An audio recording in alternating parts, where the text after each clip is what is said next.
सभी good evening, नमस्कार, राम राम, सत श्री अकाल, अस्सलाम वालेकुम, what you feel connected with. और स्टार्ट करेंगे आज का सेशन हिंदी पेडागोजी। और इसमें कुछ क्वेश्चंस ऐसे होंगे जो अलग हैं, कुछ ऐसे हैं जो आए हुए क्वेश्चंस हैं और जो कुछ ऐसे हैं जो आते ही रहते हैं। मतलब क्योंकि सिलेबस बिल्कुल वही 7-8 टॉपिक मुश्किल से हैं पेडागोजी में। अगर हम हिंदी की बात करें तो 30 नंबर की, या लैंग्वेज कोई भी है, अगर हिंदी है, इंग्लिश है, संस्कृत है, वॉटएवर, तो 30 नंबर की लैंग्वेज आती है। उन 30 मार्क्स में से अगर हम बात कर रहे हैं तो आपका 15 नंबर का पेडागोजी यानी शिक्षण शास्त्र के पढ़ाते कैसे हैं, है ना। और बाकी के 15 नंबर आपके 2 पैसेज, और 2 पैसेज भी 8 नंबर का एक पैसेज, या 7 नंबर का एक पैसेज, या 9 नंबर का एक पैसेज, या 6 नंबर का एक पैसेज। तो एक बड़ा एक छोटा पैसेज इस तरह से आता है। चाहे आपकी लैंग्वेज 1 हो, लैंग्वेज 2 हो, कोई फर्क नहीं पड़ता। पेडागोजिकल क्वेश्चन सेम है एकदम। इवन पैसेज में भी कोई खास अंतर नहीं होता। बस जो लैंग्वेज 1 आप लेते हैं, भाषा 1, उसका एक पैसेज पोइट्री या पद्य कह सकते हैं हम, कविता जरूर आता है। ठीक, तो ये एक बेसिक सी बात है। उसमें 1-2 क्वेश्चन ग्रामर के होते हैं यानी व्याकरण के। वो आप अगर आपने प्रीवियस ईयर के पैसेज 5-10 सॉल्व कर लिए तो आपको अलग से व्याकरण पढ़ने की कोई आवश्यकता बचेगी नहीं। फिर भी आपको लगता है आप बहुत ही कमजोर हैं या कुछ इस तरह की बातें कि नहीं, सब कोई भी आपको सब कुछ कोई पढ़ा दे बैठ के, तो आप बैच ले सकते हैं। वहाँ फिर टीचर्स पूरा व्याकरण से लेके सब कुछ ही पढ़ाते हैं। बट ज़रूरत ऐसा सच नहीं है कि, क्योंकि मुझे नहीं लगता कि किसी का व्याकरण इतना वीक होगा कि वो अगर 10 पैसेज सॉल्व कर ले और 2-2 क्वेश्चन, मान लो विलोम और वो सब भी नहीं पता हमें पैसेज देख के, तो दिक्कत वाली बात है। कुल मिला के पेडागोजी की इंपॉर्टेंस ज़्यादा है क्योंकि 15 नंबर जो हैं फिक्स हैं और यहाँ पे 15 के 15 आप स्कोर कर सकते हैं। थोड़ा सा पैटर्न चेंज हुआ है जब से पेपर ऑनलाइन हुआ था, अब ऑफलाइन हो गया है, लेकिन फिर भी उसी पैटर्न के क्वेश्चन आते हैं। तो अगर हम देखें, इससे पहले हम प्रीवियस ईयर का एनालिसिस जो इस बार आया था एक कर चुके हैं हिंदी का। ये पहली क्लास है कायदे में, और अगर वैसे देखेंगे तो नंबर 2 है। ठीक, तो समझते हैं कुछ 25 क्वेश्चंस मैंने लिए। 15 नंबर की पेडागोजी आती है, बट समय कम रहता है। जितना हम डिस्कस कर लें क्वेश्चंस उतना अच्छा है। अगर हम बात करें क्वेश्चन नंबर 1 की, तो क्वेश्चन नंबर 1 क्या कहता है भाई, 25 क्वेश्चंस हम सॉल्व करेंगे और समझेंगे, सिर्फ सॉल्व नहीं करेंगे, समझेंगे। तो स्टार्ट करें, समझें। बहुत बढ़िया। कल हाँ क्लास नहीं हो पाई थी भाई, और बहुत बढ़िया। चलिए आ जाओ। अगर हम देखें यहाँ पे क्वेश्चन नंबर 1, एक भाषा अध्यापक अंग्रेजी में कहानी सुनाती है और शिक्षार्थियों से कहती है कि उन्हें जो भी भाषा आती है उस भाषा में यह कहानी समूह में सुनाएं, फिर कक्षा की सामान्य भाषा में यही कहानी सुनाएं। यहाँ पे 3 भाषाओं की बात हुई है। एक भाषा अध्यापक यानी जो लैंग्वेज की टीचर है, वो कह रही है अंग्रेजी में कहानी सुनाती है। क्या करती है? अंग्रेजी में कहानी सुनाती है। उन्होंने इंग्लिश में कोई स्टोरी सुनाई।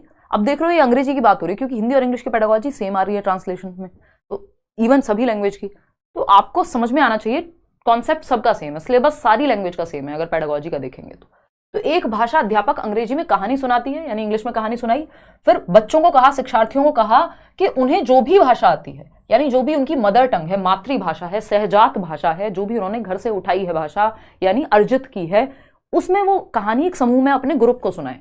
ठीक है, जितनी उन्हें समझ में आई है अंग्रेजी से अपनी भाषा में उस कहानी को सुनाना है।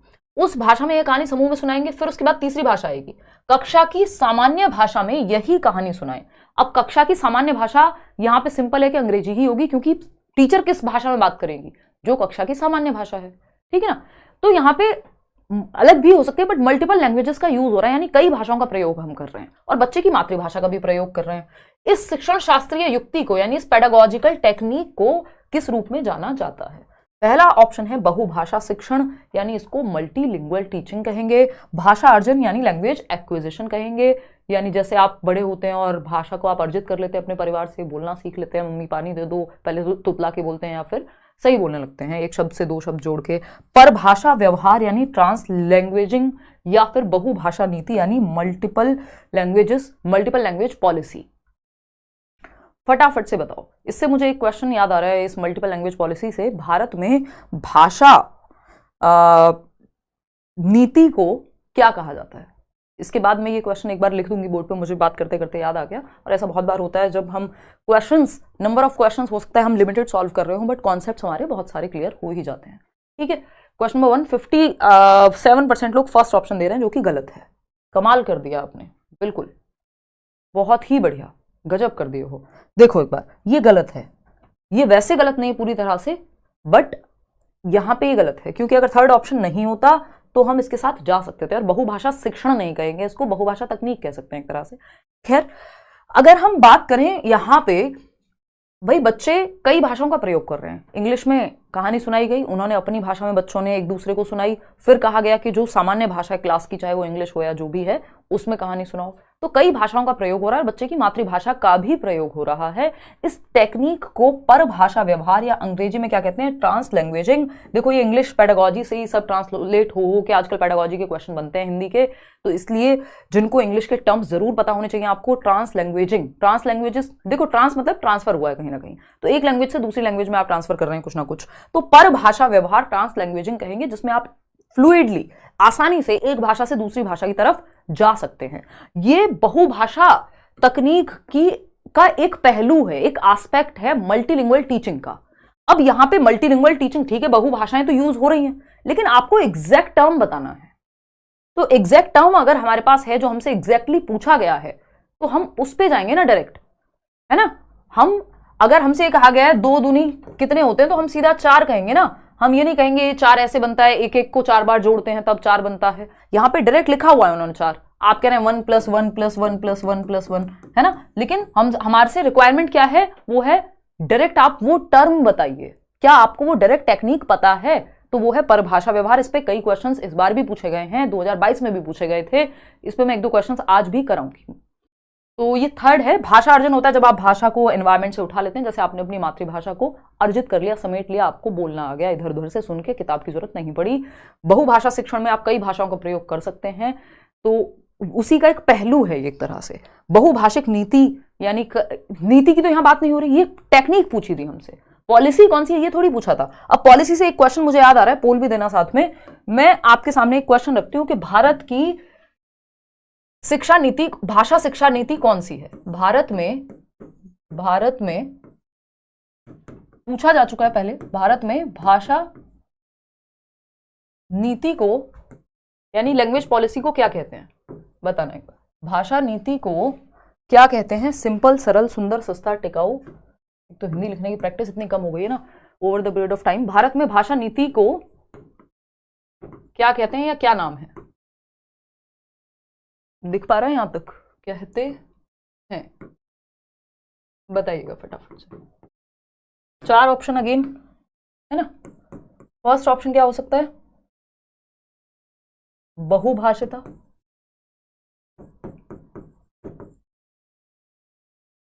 Second option मातृभाषिकता।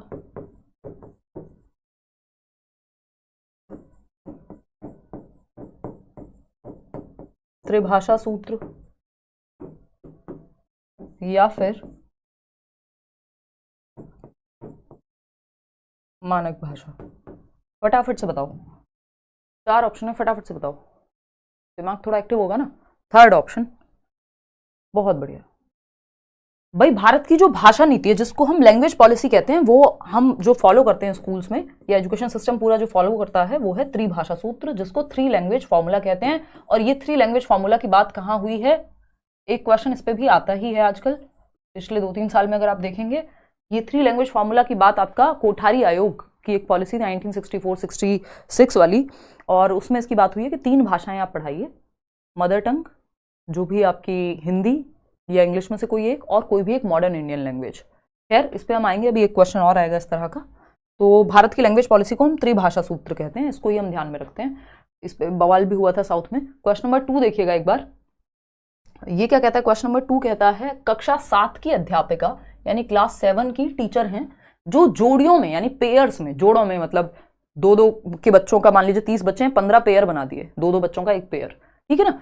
ग्रुप नहीं कहेंगे, ग्रुप में 2 से अधिक लोग होते हैं, ठीक। तो जोड़ियों, अध्यापिका जोड़ियों में कार्य करवाने वाली गतिविधि करवा रही हैं, जिसमें सभी जोड़ियों पेयर्स को 10 वाक्यों की कहानी पर काम करने के लिए दिया जाता है। पहली जोड़ीदार पहला वाक्य पढ़ती हैं, यानी 2 बच्चे हैं, उसमें से बच्चा ए है जो पहला वाक्य पढ़ रहा है, और दूसरी जोड़ीदार उस वाक्य को लिखती हैं, यानी ए ने वाक्य पढ़ा और बी ने लिखा, बी ने राइट किया और ए ने रीड किया। सिंपल है, पढ़ा ए ने, लिखा जो पढ़ा गया है। मान लीजिए मैंने लिखा, मैंने पढ़ा वाक्य श्रुत लेख, और आप लिख रहे हैं वाक्य श्रुत लेख, ठीक। तो ऐसे हो रहा है, 15 जोड़े या जितने भी जोड़े हैं क्लास में। अब दूसरी जोड़ीदार दूसरा वाक्य पढ़ती है, अब दूसरा कोई ग्रुप है, दूसरा कोई पेयर है, सॉरी, अब वो एक बच्चा है वहां पे, एक लाइन पढ़ेगा, दूसरी बच्ची उसको लिखेगी। और पहली जोड़ीदार उस दूसरे वाक्य को लिखती है। इस तरह से दोनों जोड़ीदार कहानी पूरी करते हैं, बाद में वे मूल कहानी से अपने लिखे हुए की तुलना करते हैं। इस गतिविधि को क्या कहते हैं? यानी अब वो चेक कर रहे हैं कि सही लिखा है कि नहीं, जो बेसिक जो कहानी थी उसके हिसाब से सही भी है कि नहीं है। अब ये डिक्टेशन तो है, क्योंकि जब आप स्पेलिंग चेक कर रहे हो या देख रहे हो कि मैच हो रही हैं चीजें या नहीं, जिसको हम आम भाषा में इमला कह देते थे कि बचपन में टीचर या माँ बाप हमारे बोलते थे कि ये लिखो, वो बोल रहे हैं और हम लिख रहे हैं ताकि हमारी वर्तनी की अशुद्धियां ठीक हो सके। वर्तनी मतलब स्पेलिंग मिस्टेक्स क्लियर हो सके, है ना। तो ये श्रुत लेख है कि सुन के, डिक्टेशन कहते हैं अंग्रेजी में, सुन के लिख रहा है बच्चा। हाँ ये तो हो रहा है, श्रुत लेख ये दोनों तो हटा देंगे। पारस्परिक लेखन ये नहीं है कि एक लिख रहा है फिर दूसरा लिख रहा है, यहाँ पे बोलने की भी बात हो रही है, सुन के लिखने की बात हो रही है, तो इसलिए डिक्टेशन या श्रुत लेख तो जरूर आएगा। ठीक, पारस्परिक श्रवण, सिर्फ सुनने की बात नहीं हो रही, लिखने की भी हो रही है, तो श्रुत लेख है, सुनना और लिखना साथ में है, डिक्टेशन। ठीक, तो वाक्य श्रुत लेख, या सिर्फ वाक्य की बात हो रही है या नहीं, कहानी की बात हो रही है, यानी पारस्परिक श्रुत लेख यानी रेसिप्रोकल डिक्टेशन। यानी एक बच्चा बोल रहा है फिर दूसरा लिखेगा, दूसरा बोल रहा है फिर पहला लिखेगा, तो सुन करके लिखा जा रहा है। तो यहां पे परस्पर चल रही है क्रिया, यानी रेसिप्रोकल है। अपने पीयर्स में वो कभी एक लिख रहा है कभी दूसरा, तो ये पारस्परिक श्रुत लेख है जो दो लोगों के बीच में या ग्रुप्स के बीच में चल रहा है या पेयर्स के बीच में। क्वेश्चन नंबर 3 देखिएगा और जवाब दीजिएगा फटाफट। क्वेश्चन नंबर 3 क्या कहता है, फटाफट से बताओ। क्वेश्चन नंबर 3 पोल में दोगे जवाब और फिर हम आगे बढ़ेंगे। क्वेश्चन नंबर 3 कहता है वह भाषा क्या है जिसका प्रयोग हम दिन प्रतिदिन के लिए आमने सामने की अंतः क्रिया के लिए करते हैं। ये क्वेश्चन भी पता नहीं अलग अलग तरीके से कितनी बार पूछा जा चुका, लगभग हर बार आता है अब तो, ये है ना, कि वह भाषा क्या है जिसका प्रयोग हम दिन प्रतिदिन यानी डेली एक्टिविटीज के लिए, हिंदी में भी ऐसे ही पूछा जाएगा, इंग्लिश में भी, डेली एक्टिविटीज के लिए। फोन किया किसी को, अरे भाई क्या हालचाल है, क्या चल रहा है, दिन प्रतिदिन डेली यूज है लैंग्वेज का। आमने सामने की अंतः क्रिया के लिए, इंटरएक्शन के लिए, दोस्त से मिले और भाई क्या चल रहा है आजकल, फिर वो कहेगा क्या चल रहा है, ये चल रहा है, वो चल रहा है, कुछ भी दुनिया भर की बातें करेगा वो। आमने सामने की अंतः क्रिया, सोशल इंटरएक्शन, है ना। मम्मी से मिले, मम्मी ने कहा हाँ और क्या पढ़ाई की आज, टीचर से मिले, नमस्ते किया या वॉट एवर, ग्रीट किया उनको। ठीक, दो बच्चे मैदान में खेल रहे हैं, बातें कर रहे हैं आपस में, तो डेली लैंग्वेज जो हम यूज कर रहे हैं, इस अंतः क्रिया को क्या कहेंगे? सिंपल है, 43% लोग सही जवाब दे रहे हैं, बिक्स कहते हैं अंग्रेजी में। अब आपको पता है, अगर बिक्स नहीं पता किसी को तो हिंदी का हम बहुत वो करते हैं ना कि यार सिर्फ हिंदी में पढ़ो, या तो भाई आजकल सिस्टम ही ऐसा है कि आपको टर्म्स इंग्लिश में भी पता होने चाहिए, और इवन ट्रांसलेशन में कई बार भाव गलत हो जाता है, तो अगर आपने प्रॉपरली ठीक से पढ़ लिया है इंग्लिश के टर्म्स को तो हेल्प करेंगे। बुनियादी अंतरवैयक्तिक संप्रेषण कौशल, बिक्स जिसको हम कहते हैं बेसिक इंटरपर्सनल, क्योंकि इसका नाम ही है इंटरपर्सनल, तो अंतरवैयक्तिक यानी अंतः क्रिया ही होगी इसमें। Basic interpersonal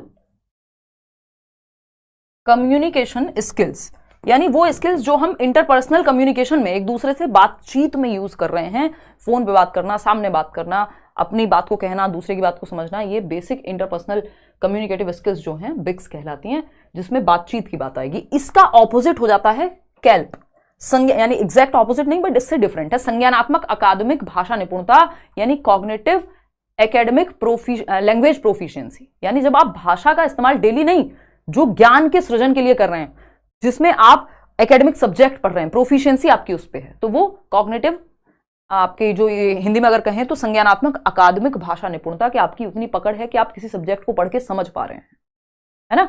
cognitive academic language proficiency कहते हैं कैल्प, हिंदी और इंग्लिश दोनों में पूछा जाता है। तो ये पढ़ने लिखने के बारे में होती है, डेली एक्टिविटी के बारे में है, इसलिए हम इसको नहीं कह सकते। अगर ये पढ़ने के बारे में, पढ़ के चैप्टर को समझने के बारे में होती तो हम इसको कह देते।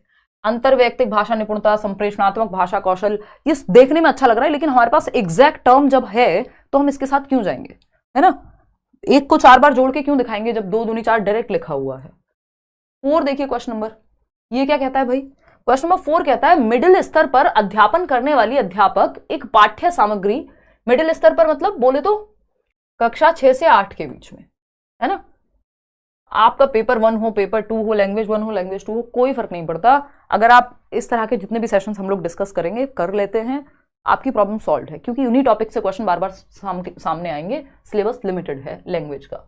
मिडिल स्तर पर अध्यापन, और जो आपने सीडीपी में पढ़ा है वो भी यहाँ काम आएगा।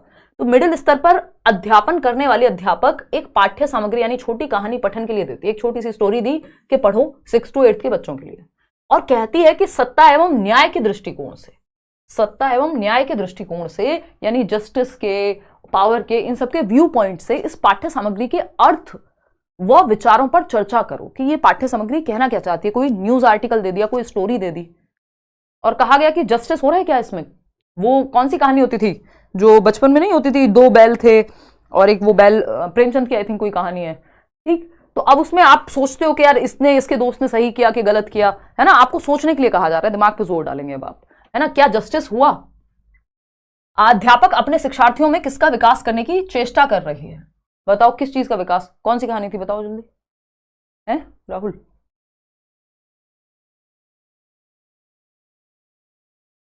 कोई बात नहीं, चलो खैर। हाँ, झूरी के दो बैल और समथिंग, सही बात है, हीरा मोती को अलग अलग नाम दे रहे हैं, ठीक है। तो अगर हम बात करें यहाँ पे, तो आप सोच रहे हैं कि यार इसके साथ सही हुआ कि नहीं हुआ, है ना। तो जस्टिस और पावर के पॉइंट ऑफ व्यू से आप इसमें थिंकिंग कर रहे हैं, यानी अलग अलग पहलुओं से सोच रहे हैं। जब बात अलग अलग पहलुओं की आ जाती है तो क्रिटिकल थिंकिंग आ जाती है। क्रिटिकल मतलब समालोचनात्मक चिंतन। अब ऑप्शंस में क्या है हम देख लेते हैं। समालोचनात्मक भाषा विकास कर रही हैं टीचर इसके माध्यम से, उच्च स्तरीय भाषा कौशल है ये, है ना। समालोचनात्मक साक्षरता कौशल है या समालोचनात्मक शिक्षण शास्त्र है। अब ये ऑप्शंस ने क्वेश्चन को मुश्किल बना दिया, अदरवाइज क्वेश्चन आसान था, क्योंकि सोचने की बात हो रही है, अलग अलग व्यू पॉइंट्स, अलग अलग परिप्रेक्ष्य से हम किसी चीज को देख पा रहे हैं, दृष्टिकोण से देख पा रहे हैं, तो यानी समालोचनात्मक चिंतन तो हो रहा है बच्चे का। क्रिटिकल थिंकिंग जो 21वीं शताब्दी के कौशलों में आता है, जो आपकी नेशनल एजुकेशन पॉलिसी नई शिक्षा नीति भी कहती है। तो समालोचनात्मक भाषा विकास कराने की कोशिश है, उच्च स्तरीय भाषा कौशल है, समालोचनात्मक साक्षरता कौशल है, समालोचनात्मक शिक्षण शास्त्र है।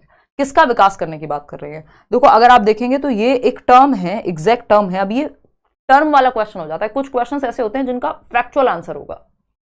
समालोचनात्मक साक्षरता कौशल यानी क्रिटिकल लिटरेसी स्किल्स, इंग्लिश में कह देते हैं, आता है और क्वेश्चन सेम इंग्लिश में भी। क्रिटिकल लिटरेसी स्किल्स यानी इसमें क्रिटिकल थिंकिंग भी आ रही है बच्चे की और वो लिटरेसी भी बेहतर हो रही है, यानी अब वो इसका अर्थ निकालना, इस पे विचार करना, इस पे रिफ्लेक्ट करना, इस पे चिंतन करना, क्या सही है क्या गलत है, हर एक पहलू से देखना किसी चीज को, है ना।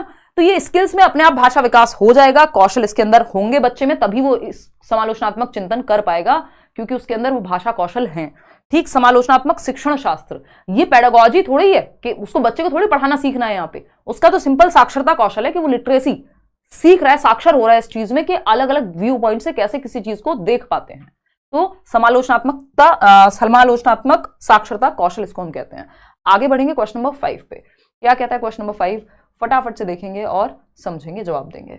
अगर मैं देखूं क्वेश्चन नंबर 5 कहता है शिक्षण की वह विधि जिसमें अध्यापक और 4 विद्यार्थी विभिन्न भूमिकाओं के साथ एक सहयोगात्मक अधिगम समूह का गठन करते हैं।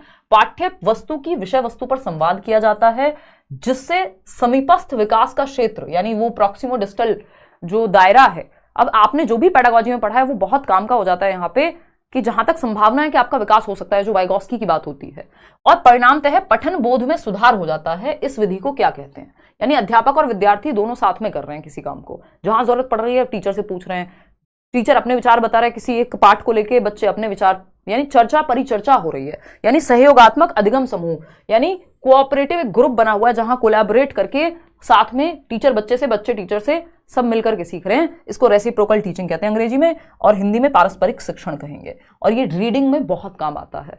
संरचनात्मक उपागम नहीं है कि आप संरचना देख रहे हो, कंस्ट्रक्ट कैसे करते हैं किसी सेंटेंस को, बल्कि यहाँ पे समझ की बात हो रही है। मॉडल पठन होता है कि मॉडल रीडिंग जिसको कहते हैं, टीचर ने पढ़ के दिखाया अच्छे से उच्चारण के साथ और बच्चे फिर उस चीज को वैसे ही पढ़ रहे हैं, वो नहीं है यहाँ पे समझ की भी बात हो रही है, बच्चे की समझ बेहतर हो रही है क्योंकि टीचर और बच्चे साथ में मिलकर सीख रहे हैं।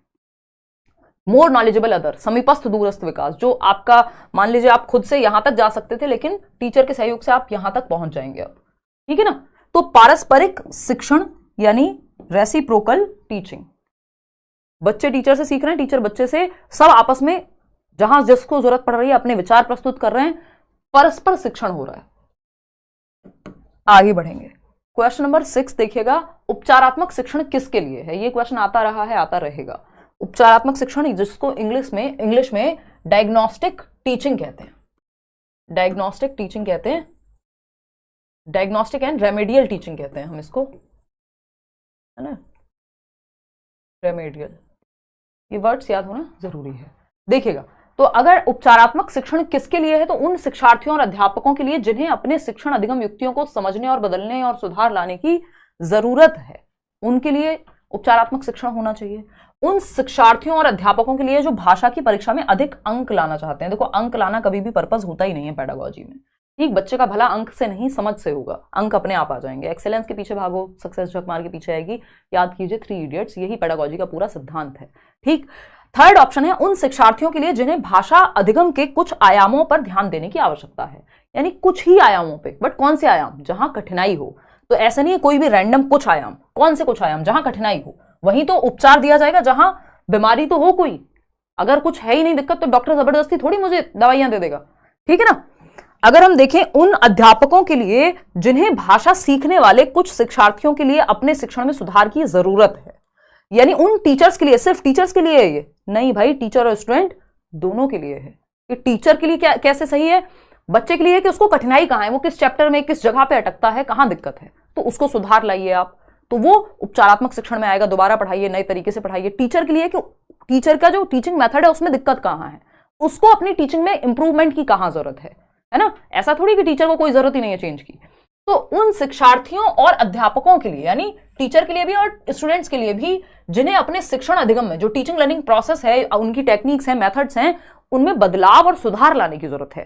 चाहे वो बच्चे को, चाहे किसी एक चैप्टर में दिक्कत है ना, किसी एक पॉइंट में दिक्कत है, तो टीचर और बच्चे दोनों में यहां चेंज आ सकता है उपचारात्मक शिक्षण के माध्यम से। और उपचारात्मक शिक्षण होता ही है जहां बच्चे को दिक्कत है, सुधार लाने की जरूरत है। ये नहीं कि कुछ आयामों पर ध्यान देने की जरूरत है, जहां मुश्किल है, बच्चे को दिक्कत है, वहां ध्यान देने की जरूरत है, उसी को उपचारात्मक शिक्षण कह रहे हैं, ठीक। First option. क्वेश्चन नंबर 7 देखिएगा और जवाब दीजिएगा। क्वेश्चन नंबर 7 कहता है भाषा शिक्षा पर राष्ट्रीय शिक्षा नीति 2020 के संदर्भ में कौन सा कथन सही नहीं है, नॉट। तो ध्यान से पढ़ना होता है नॉट वाले क्वेश्चंस को। त्रिभाषा सूत्र के अंतर्गत भारतीय भाषाओं का अध्ययन, ये सही नहीं है, बिल्कुल सही है, भारतीय भाषाओं की बात होती है 3 लैंग्वेज फॉर्मूला में, है ना। त्रिभाषा सूत्र के अंतर्गत भाषा के रूप में अंग्रेजी भाषा का अध्ययन, चलो ये भी होता है, इंग्लिश लैंग्वेज की भी बात हुई है 3 लैंग्वेज फॉर्मूला में। त्रिभाषा सूत्र के अंतर्गत, ये त्रिभाषा सूत्र क्या है, भारत की भाषा पॉलिसी है, भाषा नीति है, इसके आधार पर भाषाएं पढ़ाई जानी चाहिए, ये एक पॉलिसी है। त्रिभाषा सूत्र के अंतर्गत शास्त्रीय भाषा का अध्ययन, यानी जो क्लासिकल लैंग्वेजेस हैं उनका अध्ययन जो है आपका,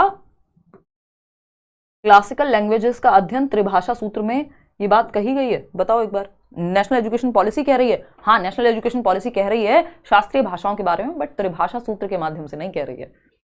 वो ये नहीं कह रही है 3 लैंग्वेज फॉर्मूला में तीसरी भाषा पढ़ा दो संस्कृत, जो कि क्लासिकल लैंग्वेज है, या और भी क्लासिकल लैंग्वेजेस या शास्त्रीय भाषाएं हैं भारत में, वो कह रहे हैं एडिशनल सब्जेक्ट के रूप में पढ़ाइए आप क्लासिकल लैंग्वेजेस को या शास्त्रीय भाषाओं को, एक अतिरिक्त वैकल्पिक विषय के रूप में, ना कि त्रिभाषा सूत्र के अंदर। त्रिभाषा सूत्र में 3 भाषाएं हैं ऑलरेडी, उस पर हम अभी चर्चा करेंगे। त्रिभाषा सूत्र के अंतर्गत मातृभाषा, घर की भाषा का अध्ययन, भाई ये तो होता ही है त्रिभाषा सूत्र में, मदर टंग की भी बात हुई है ना, अंग्रेजी की भी बात हुई है, भारतीय भाषाओं की भी बात हुई है, जो क्षेत्रीय भाषाएं हैं बच्चे की, या मॉडर्न इंडियन लैंग्वेजेस हैं जो भारतीय भाषाएं हैं, उनकी बात हुई है। लेकिन त्रिभाषा सूत्र के अंतर्गत शास्त्रीय भाषा का अध्ययन, ये आपकी जो भाषा, जो राष्ट्रीय शिक्षा नीति है वो ये नहीं कहती। वो कहती है जो शास्त्रीय भाषाएं हैं, क्लासिकल लैंग्वेजेस हैं भारत में, चाहे वो संस्कृत है या और इस तरह की भाषाएं हैं, उनको एडिशनल सब्जेक्ट के रूप में पढ़ाइए, वैकल्पिक विषय के रूप में पढ़ाइए, ना कि 3 लैंग्वेज फॉर्मूला के अंदर। 3 लैंग्वेज फॉर्मूला में तो 3 भाषाएं हैं, यानी त्रिभाषा सूत्र में तो नाम ही है त्रि, है ना। मदर टंग है बच्चे की, जो भी मातृभाषा है ना, इंग्लिश या हिंदी है, डिपेंड करेगा कि मातृभाषा हिंदी है, इंग्लिश है, इनमें से कुछ हुआ तो फिर कुछ और आ जाएगा यहाँ पे। और तीसरी भाषा आपकी मॉडर्न इंडियन लैंग्वेज है, यानी भारतीय भाषाओं में से कोई एक। ये 3 भाषाओं का जिक्र हुआ है त्रिभाषा सूत्र में, ना कि वैकल्पिक विषय के रूप में शास्त्रीय भाषा का। वो नेशनल एजुकेशन पॉलिसी कहती है कि अलग से आप एडिशनल सब्जेक्ट के रूप में पढ़ाइए। क्वेश्चन नंबर 8 देखिएगा फटाफट से। कोझिकोड के लिए एक विशेष समुदाय में बोली जा रही मलयालम इसी स्थान में दूसरों के द्वारा बोली जा रही मलयालम से थोड़ी सी भिन्न है। विशेष समुदाय द्वारा बोली जा रही मलयालम को किस रूप में जाना जाएगा? कोझिकोड कहाँ है? एक सिटी है, कहाँ? केरला में। उसमें ईवीएस में भी पढ़ते हैं हम, है ना। ईवीएस के अगर आपने पुराने वीडियोस देखे होंगे तो उसमें पढ़ते हैं हम। कोझिकोड एक विशेष समुदाय में बोली जा रही मलयालम में, यानी कोझिकोड एक जगह है, मान लीजिए केरला में एक सिटी है, तो वहां पे जो मलयालम बोली जा रही है किसी एक गली मोहल्ले में, वो डिफरेंट है, वो अलग है, थोड़ी सी भिन्न है, जो दूसरों के द्वारा बोली जा रही मलयालम से थोड़ी सी भिन्न है। यानी उस एक पर्टिकुलर एरिया में कोई जगह है, यहां पे जो मलयालम बोली जा रही है वो अलग है कहीं और बोली जा रही मलयालम से। इसको ऐसे समझ सकते हो कि हिंदी हम हरियाणा में भी बोल रहे हैं जिसको हम हरियाणवी कह देते हैं, हिंदी हम उत्तर प्रदेश में भी बोल रहे हैं, और हिंदी हम आसपास के राज्यों में भी बोल रहे होंगे, मध्य प्रदेश में भी कुछ हद तक बोल रहे होंगे, ठीक, तो या राजस्थान में भी कुछ हद तक बोल रहे होंगे। तो हिंदी का वो रूप जो हरियाणा में है या हरियाणा के हिसार में है, मान लीजिए, वो हरियाणा के जींद में अलग है। तो मतलब भाषा हम बोलते हैं ना, कोस कोस पे बोली बदले, तीन कोस पानी और तीन कोस पे वाणी, तो हमारी बोलियां हैं बहुत सारी। तो उस तरह से मलयालम की भी बोलियां होंगी, किसी भी भाषा में होगा ही, जो जैसे जैसे स्थान के आधार पे भाषा में परिवर्तन होने लग जाते हैं। तो विशेष समुदाय द्वारा बोली जाने वाले ही मलयालम को क्या कहेंगे, बोली कहेंगे, क्योंकि एक विशेष समुदाय बोल रहा है उसको, वो मानक भाषा से अलग है, स्टैंडर्ड लैंग्वेज से, ठीक। तो ये दो भिन्न भिन्न भाषाएं हैं। नहीं, भाषा तो मलयालम ही है, मलयालम की सामाजिक बोली है जो उस समाज ने अडॉप्ट कर ली है, जो एक जगह पे बोली जा रही है। फोर्थ ऑप्शन पे क्यों जा रहे हो, मलयालम की क्षेत्रीय बोली, सामाजिक, भाई क्षेत्रीय नहीं, ठीक है ना। मलयालम के दो प्रकार हैं, मलयालम की सामाजिक बोली है, सब अलग अलग इसमें जवाब दे रहे हैं, ठीक है। समाज, उस समाज की भाषा है ये। चलिए खैर आगे बढ़ते हैं नेक्स्ट क्वेश्चन पे। क्वेश्चन नंबर है 9, निम्नलिखित में से कौन सा विस्तृत पठन का उद्देश्य नहीं है। विस्तृत पठन के कई प्रकार होते हैं, हमने मैराथन में पढ़े थे, फिर किसी दिन डिस्कस करेंगे। विस्तृत पठन का उद्देश्य नहीं है, विस्तृत मतलब इसको कहते हैं अंग्रेजी में एक्सटेंसिव रीडिंग, एक्सटेंसिव रीडिंग। और एक होता है गहन पठन जिसको हम इंटेंसिव रीडिंग कहते हैं। एक होता है गहन पठन, इंटेंसिव और एक्सटेंसिव पढ़ते हैं ना हम, तो पठन के प्रकार हैं बहुत सारे, संभाषिक पठन हैं और भी कई प्रकार हैं। अभी मैं कंफ्यूज नहीं करूंगी आपको, सिर्फ दो ही पे हम चर्चा करेंगे। गहन पठन, जैसे जैसे लेक्चर्स आगे बढ़ेंगे फिर किसी और दिन। गहन पठन यानी इंटेंसिव रीडिंग, और विस्तृत पठन यानी एक्सटेंसिव रीडिंग। विस्तृत पठन के बारे में सही नहीं है, व्याकरण अधिगम के लिए पठन, आनंद के लिए पठन यानी रीडिंग फॉर प्लेजर, सराहना बोध के लिए पठन, एप्रिसिएशन के लिए पठन, यार कितनी अच्छी नॉवल लिखी है, हाँ ठीक है। आनंद के लिए पठन, मजा आ रहा है कोई कहानी पढ़ने में, कोई किताब पढ़ने में, मजे के लिए पढ़ रहे हैं, सिलेबस में नहीं है, ऐसे ही मन कर रहा है पढ़ रहे हैं। बहिर्वेशन यानी एक्स्ट्रापोलेशन के लिए पठन, यानी आप चिंतन कर पा रहे हैं, उससे कुछ नया अपना एक कंक्लूजन ड्रॉ कर पा रहे हैं, एक अपना कुछ क्या कहेंगे कंक्लूजन को, हम अपना एक सार निकाल पा रहे हैं, अपना एक व्यू पॉइंट देख पा रहे हैं उसमें से। तो अगर हम देखें सराहना बोध के लिए पठन या आनंद के लिए पठन, तीनों बातें सही हैं, क्योंकि एक्सटेंसिव रीडिंग या विस्तृत पठन क्या होती है, जब आप मजे के लिए पढ़ रहे हैं, एक्स्ट्रा में पढ़ रहे हैं, कोई नॉवल पढ़ रहे हैं, हैरी पॉटर की कोई किताब पढ़ रहे हैं, कोई और आपका मन किया प्रेमचंद की कहानी पढ़ रहे हैं, जबकि आपके सिलेबस में भी नहीं है, या लाइब्रेरी गए कोई भी किताब उठाई, तो आप मजे के लिए पढ़ रहे हैं, ना तो पेपर के लिए पढ़ रहे हैं, आपको मजा आ रहा है वो पढ़ के सराहना कर पा रहे हैं, आप एक्स्ट्रापोलेशन के लिए पढ़ रहे हैं, आपका दिमाग, आप 4 दिशाओं में सोच पा रहे हैं, चीजों के बारे में जान पा रहे हैं। व्याकरण अधिगम के लिए पठन नहीं है, व्याकरण अधिगम के लिए होता है या पर्टिकुलर संरचना के लिए होता है, तो एक गहन पठन हो जाता है जो पढ़ाई लिखाई से आपकी डायरेक्ट रिलेटेड होता। तो ये है फर्स्ट ऑप्शन गलत है, और जो गलत है वही सही है, क्योंकि पूछा ही गलत था, नहीं वाला है, तो सही जो नहीं है उसी का जवाब हमें देना है। क्वेश्चन नंबर 10 देखना, त्रिभाषा सूत्र के बारे में कौन सा कथन सही है, यानी 3 लैंग्वेज फॉर्मूला के बारे में कौन सी एक बात सही है। मातृभाषा, घर की भाषा या हिंदी प्रथम भाषा के रूप में, बताइए।